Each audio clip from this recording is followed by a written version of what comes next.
And they shall overcome by the blood of the Lamb and the power of their testimony.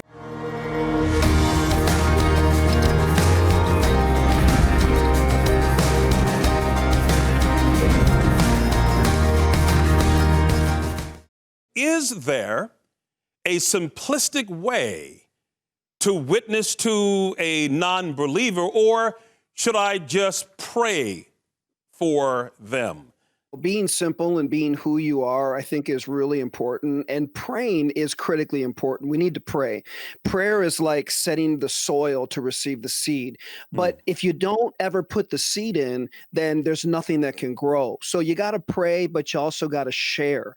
And something that each of us need to understand is that it's not the pastor or even the fivefold ministry job to go win the sheep. Sheep beget sheep. And so it's every believer's job to share the love of God and share our faith. And the thing about it is that you and I are the only ones that have our individual testimony. Nobody has your testimony. Nobody knows what God has done in your life. And one scripture that always speaks to me on this subject is in Revelation chapter 19, verse 10. And it says, I fell at his feet to worship him. And he said unto me, see thou do it not.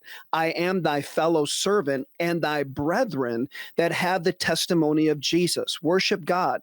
For the testimony of Jesus is the spirit of prophecy. And when you share your testimony, you're prophesying, you're letting God minister to others the testimony in your heart of what God has done in your life. And nobody has that testimony. And when you do, God will get involved. He said that that we shall be witnesses unto him in Jerusalem, Judea, Samaria, to the uttermost parts of the earth. And you and I as believers, we are witnesses.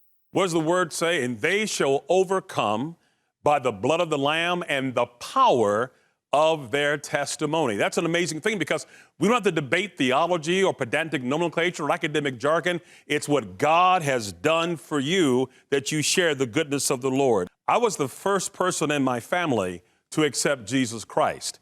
And I had some hardcore unbelievers. And it wasn't just doctrine, which is good, and witnessing, which is great, but they had to see Jesus in my life, how I handled anger, how I dealt with disappointment. I was a young Christian in a household of non-believers, and everybody came to Christ as I became a pastor, but it was more of love, mercy, grace, forgiveness. So great answers to those who want to know, so how do I witness to a non-believer?